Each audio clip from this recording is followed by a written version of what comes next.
Easy. Human, that's my circuit you're touching. I said I'm a mechanic, not a machine. The waves of Thalassa rose like living mountains, their silver crests flashing with electric fire. The air smelled of salt and metal. Somewhere deep beneath that storm, a man named Arun Hale crouched in the belly of a forgotten maintenance tunnel, counting the seconds between lightning strikes. Every flash painted his face in blue light, tired eyes, cracked lips, a jaw set with quiet determination. He was here to steal something priceless, not for money, not for power, but to save a life. Above him, the tide arc floated like a cathedral of glass and steel. Inside its sealed vaults rested a cache of biolattice filters, tiny machines that could purify oceans and heal poisoned worlds. Corporate law said they belonged to the rich colonies. Arun disagreed. His sister lay dying on a mining world far beyond the trade lanes, her lungs choking on dust. The corporation had denied his request for aid, so he had come to take what they refused to give. Rain hammered the service hatch as he connected a pulse hack device. The door's light blinked red, then green. "Come on," he whispered. The lock disengaged with a hiss, and Arun slipped inside. The corridor beyond gleamed with recycled humidity, pipes running like veins. He moved fast, boots silent on the metal. Every few steps, he checked his wrist pad. The stolen codes from a corrupt dock clerk were holding, for now. Through a viewport, the ocean glimmered faintly beyond the dome. Strange shapes drifted past, glowing with soft biolight. Creatures evolved in the crushing depths. Arun tried not to think about what would happen if the dome cracked. He just needed 10 minutes. 10 minutes to grab the crates and vanish. The vault door loomed ahead, a circular iris sealed by 3 locks. He placed his palm on the scanner. Unauthorized biometrics, the computer warned. He smiled grimly. That's why we cheat. He pressed a synthetic skin pad over his hand, a copy of the administrator's print. The machine paused. Then the locks rotated with a deep metallic sigh. The vault opened, releasing a wave of cool air and sterile light. Rows upon rows of crystal cases gleamed inside, each one labeled Biolattice Filter Type 07, Hydropurification Class. Enough to save 10,000 lives. Or one that mattered most. Arun's throat tightened. "For you, Mira," he whispered, and began loading the crates onto a magnetic sled. Minutes later, alarms howled. A security drone dropped from the ceiling, optics flaring crimson. Unauthorized extraction detected, it droned. Arun didn't run, not yet. Running meant panic. Panic meant mistakes. He raised his EMP baton and swung. The impact sent blue sparks showering across the floor. The drone twitched, stuttered, and fell silent. Then the floor trembled, not from the alarm, but from something larger. Outside, the ocean was moving differently. The storm wall was coming. Arun pushed the sled through the corridor, every second heavier than the last. "Almost there," he muttered, voice shaking with exhaustion. He burst into the docking tunnel where his small ship waited, a rusted drop shuttle nicknamed Sparrow. Its engines were already online, cycling low power. He sealed the airlock, strapped the crates, and slammed his hand on the launch console. "Let's fly, old girl." The shuttle tore free of the dock, just as a lightning strike hit the station.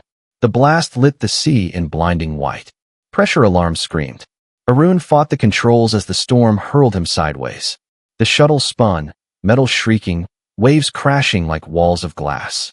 He managed to stabilize for half a heartbeat, just enough to see the cliffs ahead. Then came the crash. Metal tore. Water roared in. The world turned upside down. When he woke, there was silence. Only the soft dripping of water and the faint hum of dying systems. The cockpit canopy was shattered. Beyond it lay a graveyard, a forest of rusted ships half buried in coral and sand. Blue light pulsed faintly between the wrecks, like breathing veins. Arun coughed, unbuckled, and dragged himself out. His wrist pad blinked weakly. Oxygen low. He stumbled through the wreckage, one hand pressed to a bleeding cut on his forehead. "Mira," he whispered again, the name pulling him forward through pain and darkness. Then a sound, humming. Not mechanical, not human. Soft, melodic, almost like singing. He turned and froze. A shape moved through the mist, tall, graceful, glowing faintly blue. When it stepped closer, the light revealed her. Kessa, a being of the reef kin. Skin like polished shell, eyes the color of deep tide water, wearing a tool belt strung with plasma welders and coral knives. She studied him with a curious tilt of her head. "You fall from the sky," she said, her voice rippling like water. "And still breathe. That is rare." Arun tried to stand. "Ship, need to get out." She raised a hand. "Out? Nowhere to go. Storm will rage 3 days." He shook his head. "I can't wait that long." Her gaze flicked to the shattered crates behind him. "You steal from the high stations." He swallowed hard. "I borrow.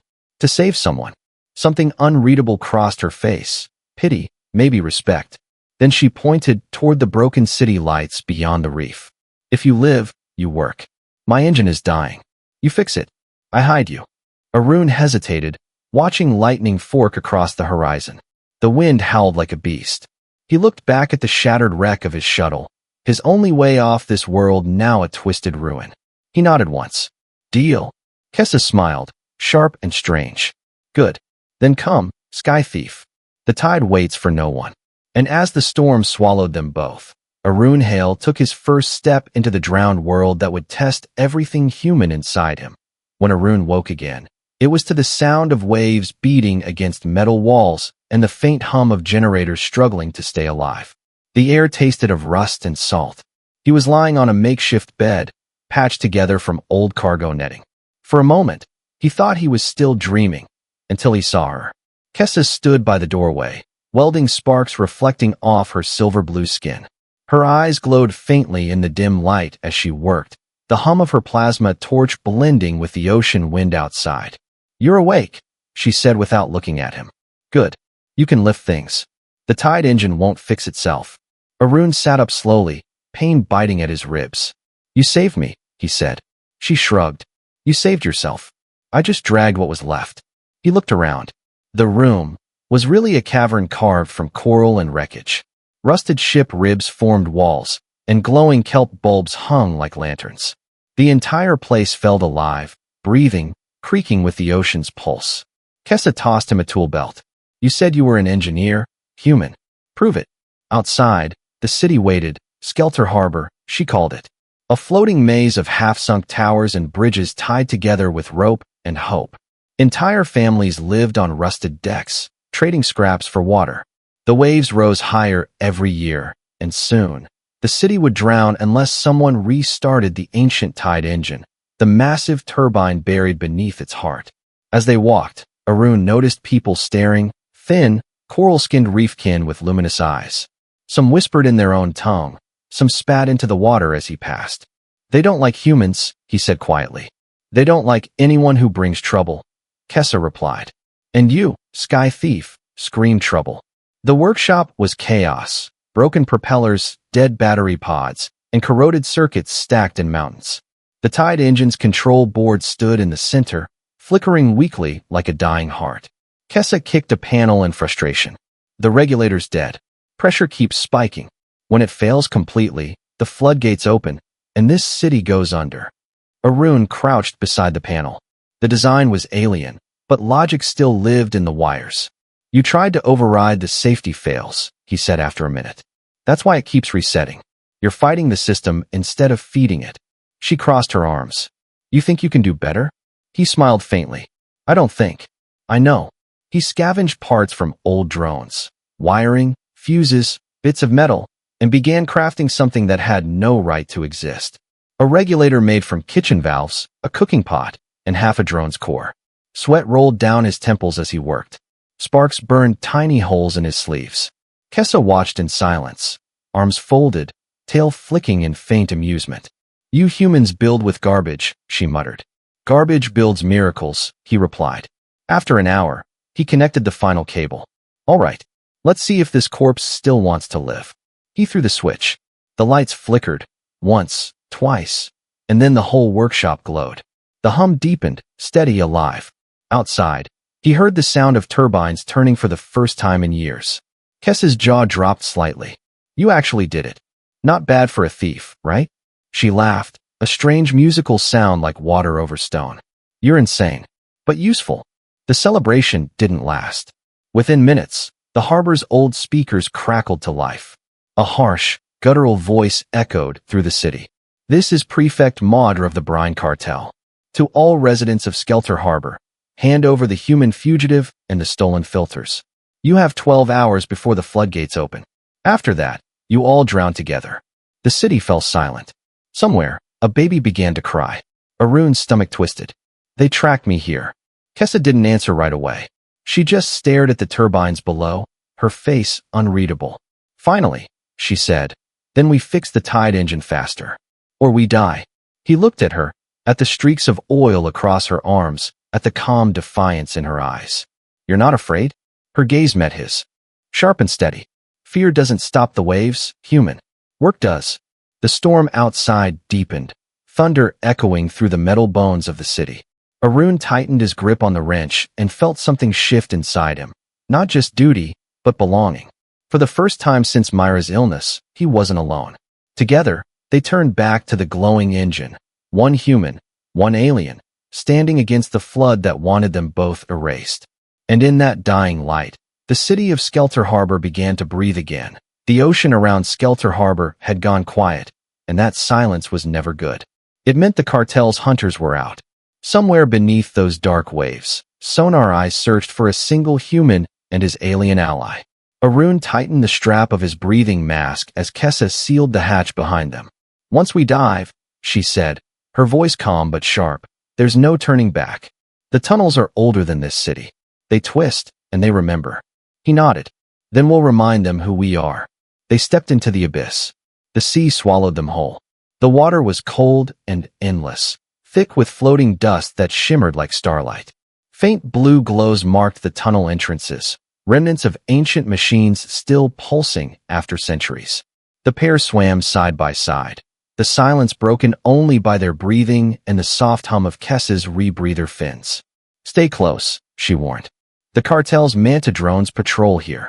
As if summoned, a low thrum rolled through the water. Shadows moved above, sleek, metallic shapes gliding with deadly grace. Each had a row of red sensors blinking like demon eyes. One wrong sound, and they'd be found. Arun slowed his breathing, feeling the old training from Earth's air stations return. He reached for his wrist pad and tapped a command. A faint ping echoed into the deep. Then another, softer, slightly delayed. Kessa's eyes widened. What are you doing?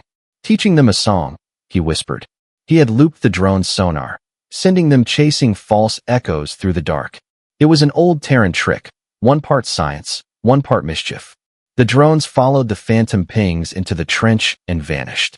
Kessa gave him a long look, half surprise, half admiration. You humans make chaos sound easy. We just have more practice surviving our mistakes. They pressed deeper, the tunnels narrowing around them.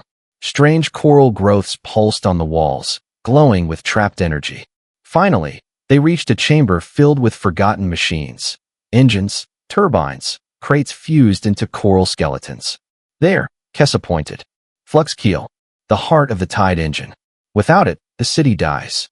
Arun floated closer, flashlight beam cutting through the gloom. The device was half buried, rusted but intact. He ran his hands along its surface. We can still use this, but we'll need power to pull it out. Kessa smirked. I thought humans liked challenges. Together they attached pulleys, lines, and repurposed thruster clamps. The old machine groaned as it rose from its grave. For a brief moment, Arun felt triumph. The impossible made real by stubborn hands. Then the lights around them shifted from blue to red. Movement, Kessa hissed. They're back. A manta drone dropped from above, its wings cutting the water like blades. Two more followed, their sonic pulses slamming through the chamber, shattering coral. Arun's chest ached from the vibration. Kessa darted forward with her plasma cutter, slicing through the first drone's wing. It spun wildly, crashing into the wall. The second aimed at her, and Arun moved without thinking. He kicked off the floor, slamming a magnetic grenade onto its sensor core. The blast lit the water in white fire. For a heartbeat, everything went silent again. Only their own bubbles remained. You could have died, Kessa snapped, swimming close enough for her voice to crackle through the calm. He smiled through his mask. Would have made a boring story if I hadn't. She stared at him, eyes unreadable behind her mask. Then, softly, she said, next time, don't be so human. They hauled the flux keel back through the tunnels, blood in the water, adrenaline still singing. Above them, the sea churned with another coming storm. The city would rise or fall with what they'd found. As they surfaced near the rusted docks of Skelter Harbor, Arun looked back at the black water and whispered, "Come on, old world, just one more miracle." And deep below, something ancient stirred, a rumble like the heartbeat of the planet itself, answering his call. The storm never really left Thalassa. It only learned to rest between screams. By dawn, the clouds were bruised purple, and lightning crawled like living veins across the horizon. Inside the workshop, the flux keel sat on a stone platform, dripping seawater, gleaming like the heart of a sleeping god. Arun and Kessa stood over it, exhausted, soaked, and smiling despite everything. "It's heavier than your logic," Kessa muttered, tightening a bolt with her clawed wrench. "Good thing logic floats," Arun replied, checking the readings on his patched wrist pad. But the numbers weren't good. The tide engine was still offline, pressure levels spiking, coolant frozen. Every minute that passed meant Skelter Harbor sank a little deeper into its own grave. Kessa slammed her wrench down. "We're running out of time. When the next tide hits, the floodgates will open. The cartel doesn't have to kill us. The ocean will do it for them." Arun stared at the humming flux keel, its circuits flickering like tiny fish trapped in glass. Then an idea sparked, reckless, dangerous, absolutely human. "What if we burn it clean?" Kessa frowned. "You want to burn water?" "No," he said with a grin. "I want to light it on fire." She blinked, then realization dawned. Salt fire. Salt fire, an outlawed reaction used by deep miners centuries ago. Unstable. Beautiful. It burned under the sea, releasing a pulse strong enough to cleanse entire systems or destroy them. Kessa crossed her arms. "If this fails, the explosion will rip the city's foundation apart. If it works," Arun said quietly, "we give it back its heartbeat." They scavenged for hours, gathering crushed sodium cells, welding coils, stripped capacitors, even half-melted drone batteries. The air smelled like ozone and hope. When they finished, the workshop looked like a shrine built for mad scientists. "Once we start, there's no stopping it," Kessa warned. Arun smiled faintly. "Story of my life." He wired the detonator into the main regulator. Sweat dripped down his temples. Kessa's hands moved beside his, steady, elegant, alien. Their eyes met over the control panel. No words left to say. "3," Arun whispered. "2," she echoed. "1." He slammed the switch. The floor trembled. A deep groan rolled through the city's bones. Then light. Blinding, blue-white light, flooding every pipe, every crack, every broken circuit. The salt fire roared like a dragon made of thunder. It raced through the tide engine's arteries, tearing away rot and corrosion, burning pure beneath the waves. The turbine shrieked, then spun, slowly at first, then faster, faster, until the entire harbor shook. Lights across the city flared to life for the first time in years. Children ran out onto the decks, cheering as towers that had been dark for a decade glowed gold again. Kessa's mouth fell open. "You did it," she breathed. "We did it," he wanted to say, but the words never came. Because that's when the alarms began again, this time from the outside. Through the cracked window, Arun saw the shape of a gunship rise from the mist, black hull, crimson banners, the brine cartel. Its speakers boomed over the wind. "This is Prefect Maudr. Return the stolen filters, or we flood the city and turn your bones to coral." Kessa cursed under her breath. They must have tracked the surge. They know the engine's alive. Arun wiped soot from his face. "Good. Now they'll come close enough to regret it." A beam of red plasma cut through the storm and struck a nearby tower. It exploded, raining molten metal into the sea. Screams echoed across the harbor. Kessa grabbed her plasma torch, eyes hard as tide glass. "I'll take the docks. You keep the engine from frying." He caught her wrist. "You'll die out there." She met his gaze, a flash of something fierce and fragile. "So will everyone else if I don't." She tore free and vanished into the rain. Arun turned back to the console, rerouting the energy surge to the engine's vents. If he could release the built-up charge at once, he might have a weapon, a pulse strong enough to knock the cartel ship out of the sky. Static filled his earpiece. Kessa's voice crackled through, breathless but alive. "You're insane, human. Tell me something new." He pulled the final lever. The engine screamed. A blue pulse exploded outward from the harbor, a ring of light that cut through the storm clouds like a halo. It slammed into the cartel gunship, frying its systems mid-flight. The vessel dropped, spinning, before crashing into the distant reefs in a blossom of fire and steam. For a long, impossible moment, there was only silence. Then the city roared with life. Bells rang. Lights danced on the water. Skelter Harbor was reborn. Arun leaned against the railing, chest heaving, watching the sky ignite with rain and lightning. His whole body trembled, equal parts exhaustion and disbelief. Kessa's voice came again, softer now. You really did light the sea. On fire. He smiled weakly. Told you. Humans build miracles out of bad ideas. Somewhere beneath their feet, the tide engine turned steadily, beating like a heart that had just remembered how to live. The next sunrise over Thalassa came in blood and gold.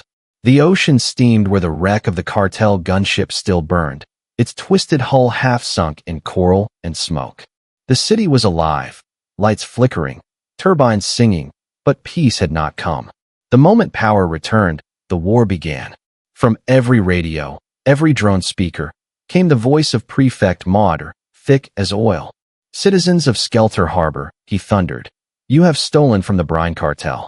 Return the fugitive and the filters, or drown in your own rebellion. His words echoed across the docks. But this time, no one bowed. No one ran. People stood at their doorways, faces smeared with ash, watching the sky where Arun's pulse wave had burned the clouds clean. Hope, fragile, reckless, had returned. In the workshop, Kessa worked without pause, sealing the flux keel, reinforcing the power conduits. Her hands shook with fatigue, but her eyes burned with something new. He's coming in person, she said. Maud doesn't forgive humiliation. Arun tightened the strap on his flight jacket. Then we'll give him more to regret. She glanced at him, half smile, half warning. Your kind never knows when to stop. That's why we survive, he said simply. Outside, the harbor had changed. Men and women, reefkin and human settlers, were dragging rusted cannons to the edge of the docks, reactivating old turrets with scavenged power cells. Arun's improvised regulator had sparked something far more dangerous than energy, defiance. An old dockmaster limped forward, raising a tool like a scepter. The cartel's rule ends today. The crowd answered with a single roar. But Maud's vengeance was already descending from the clouds. The Leviathan, his personal war barge, blocked the sun, a monster of rusted steel and living coral, bristling with harpoon cannons and lightning coils. Its engines churned the water into white fury. Loudspeakers howled. By cartel law, Maud declared, Skelter Harbor is condemned. The first barrage hit before anyone could answer. Fire ripped across the water. Towers cracked. Bridges fell. Smoke swallowed the docks. Arun was already moving. Get to the engine, he shouted. We can use it again. Overload the core. Kessa followed, sliding down the metal ladders slick with rain and blood. Overload it, and it'll tear the city apart. Then we don't overload. We aim it. They reached the control chamber. The entire structure vibrated under impact. Water sprayed through fractures in the dome. The tide engine's pulse coils glowed with unstable light, one bad reading from collapse. Kessa gritted her teeth. You're turning it into a weapon. He looked up at her, soaked and smiling. I'm turning it into justice. She wanted to argue, but then she saw his eyes. The same fire she'd seen when he rebuilt her city. The same madness that had lit the ocean itself. She sighed, then reached for her tools. Fine, human. Let's commit a crime worthy of legend. They rerouted the coolant ducts, twisted the magnetic rails into a single conduit pointing skyward. Sparks rained around them like falling stars. We've got one shot, Arun said. When the flux peaks, release the surge. Kessa's claws danced over the controls. If we live through this, I'm never letting you near an engine again. He grinned. You will. The Leviathan's cannons charged. The water beneath it turned red hot. Maud's voice filled the air once more. You think you can defy me, human? You're just another insect in my ocean. Arun flipped the main breaker. Then meet the fire under your waves. The tide engine screamed. A column of blue plasma tore through the storm, punching straight into the Leviathan's belly. The explosion was silent for a heartbeat. Then the sky split apart. When the light faded, half the cartel fleet was gone. The Leviathan drifted, its armor melting into slag. Mauder's voice came again, ragged with disbelief. What are you? Arun leaned into the calm, his voice steady. Human. Just human. The Leviathan plunged into the sea, taking Mauder with it. Silence fell over the harbor. Only the hiss of cooling metal remained. Then cheers. Deafening, unstoppable cheers. Kessa collapsed against the console, laughing and crying all at once. You're insane, she said, voice breaking. Probably, Arun replied, lowering himself beside her. But it worked. Outside, the people of Skelter Harbor climbed the rooftops, waving torches that reflected in the waves. For the first time in living memory, the cartel was gone. The tide, once a curse, had become their ally. Kessa looked at Arun, her expression soft but fierce. You didn't just save us. You changed us. He shook his head. No. You all just needed to remember what it feels like to fight. Above them, the sea shimmered, no longer the color of fear, but of dawn. And beneath it, the tide engine turned slowly, no longer a relic of control, but a monument to rebellion. For the first time in years, Skelter Harbor glowed brighter than the storm above it. Every tower burned with light. Every engine hummed with power. But victory had its price. The ocean was rising again. Higher, faster, as if the sea itself wanted to take back what the humans and reefkin had stolen. Kessa stood on the outer dock, staring at the horizon where waves the size of mountains marched toward them. The storm wall wasn't natural. Arun joined her, breathless from the climb, eyes wide. That's not weather, he said. No, Kessa whispered. That's revenge. High in the clouds, something shimmered, not lightning, but machinery. The brine cartel had triggered their last failsafe, the tide reversal array, an ancient orbital weapon once used to terraform oceans. Now, it was turning the entire planet against them. If it activated, Thalas's equator would drown in a single surge. The harbor, the people, even the sky would be washed clean. Arun's throat tightened. We can't fight a weapon that big. Kessa turned to him, eyes glowing fiercely. No, but we can turn the ocean back on itself. They raced through the flooded lower decks to the tide engine core. The air was thick with steam and electricity. The flux keel hummed like a trapped heartbeat, ready to tear free. Kessa wiped rain from her face. If we link the core to the grid, it can mirror the array's frequency, reflect the wave instead of absorbing it. Arun frowned. That could kill the engine. She met his gaze. Then we'll die standing.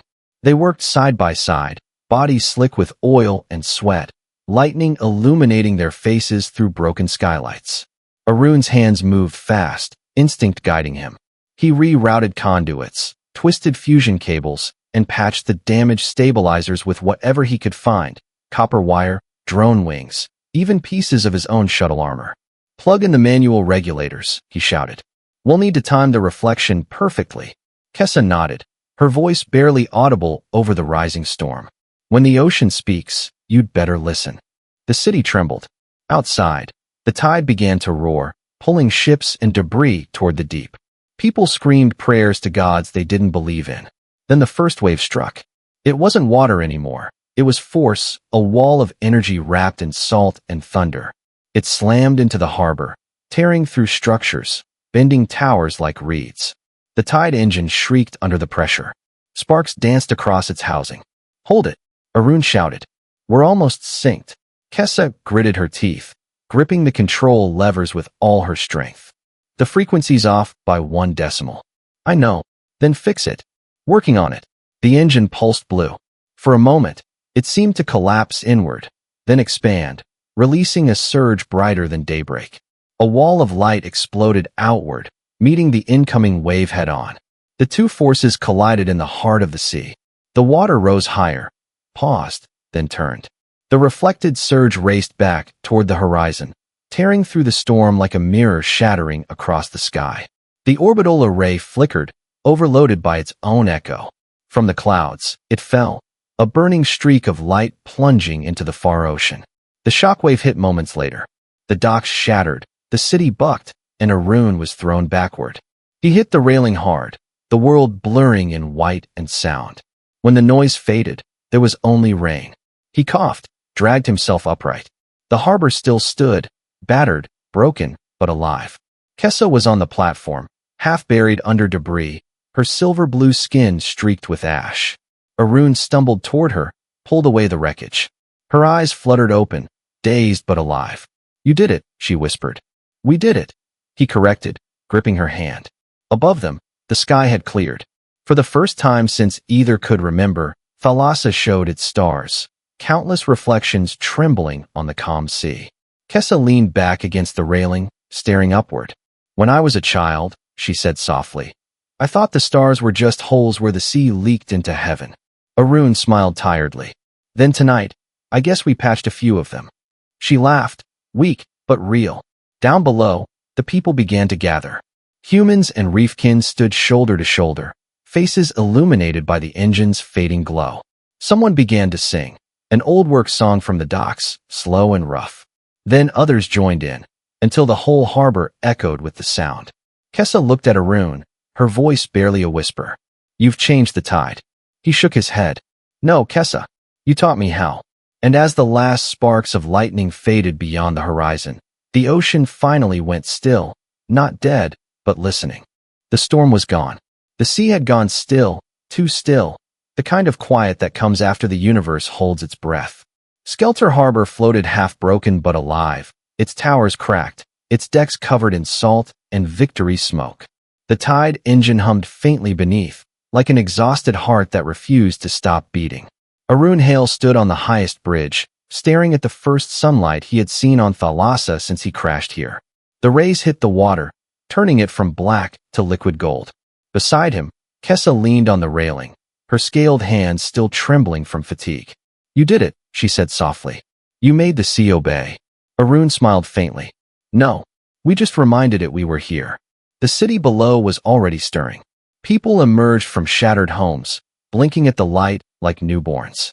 Children splashed barefoot in puddles where once the flood had threatened to drown them. A boy threw a stone into the water, and the sound echoed like a promise. The comms unit on the railing crackled. A voice, rough, familiar, came through. "This is Dockmaster Ree. The cartel's fleets have withdrawn. Whatever you two did, it worked. They're gone." Kessa closed her eyes. For the first time in her memory, that word, gone, meant freedom. But Arun wasn't smiling. He looked toward the horizon, where the clouds had begun to spiral again, not darkly, but strangely ordered, as if the sea itself were thinking. "They'll come back," he said quietly. "Someone always does. Someone will try to claim what we built. Then they'll find us ready." Kessa replied, her voice steady as the tide. Hours passed. The survivors gathered on the central platform where the tide engine pulsed weakly. Kessa climbed onto its edge, grease-stained and unbroken, her voice carrying over the sound of gulls and wind. "Skelter Harbor stands because we refuse to kneel," she said. "The cartel believed power lived in fear. We proved it lives in unity." Arun stepped forward, holding a crate marked with the insignia of the stolen filters. He opened it, revealing hundreds of glowing lattice cores. "These aren't weapons," he said. "They're gifts. For every drowned world, every colony that was left behind. We'll send them out, one by one, until no one has to beg for clean water again." A cheer rose, rolling through the city like thunder reborn. The people chanted a single word, Tideborn, the name of their rebellion, born from salt, sweat, and impossible hope. As the crowd dispersed to rebuild, Kessa watched Arun work beside the engine. He moved with the quiet focus of someone who had lost too much to waste a second. "You could leave," she said after a while. "You've earned the stars back." He looked at her, eyes soft. "Maybe, but I think I've already found them." She tilted her head, not understanding, until she saw the reflection of the rising sun in his eyes. Not stars of the sky, but stars of the sea. Later that night, under the rebuilt dome, the harbor lights shimmered like constellations beneath the waves. The ocean, once their enemy, now carried the reflections of their new world. Kessa placed her hand on the cold metal of the tide engine. "You named your ship Sparrow," she said. "Why?" Arun chuckled. "Because sparrows aren't supposed to cross oceans. But sometimes they do anyway. Then maybe this city is your flock." He smiled. "Our flock." Above them, the stars broke through the thinning clouds, endless, patient, waiting. And for the first time in a long, long while, the human and the reefkin stood together not as fugitives or survivors, but as builders of something the galaxy had never seen before, a free world born from a storm. Kessa whispered something in her own language, a phrase like the sound of waves brushing stone. What does it mean? Arun asked. She looked toward the horizon where dawn met sea. It means the tide remembers its makers. The tide engine gave one last, steady hum, and far out across the endless water, the light began to spread from harbor to harbor as other engines woke, answering the call. The wave had learned their names, and this time it was rising for them.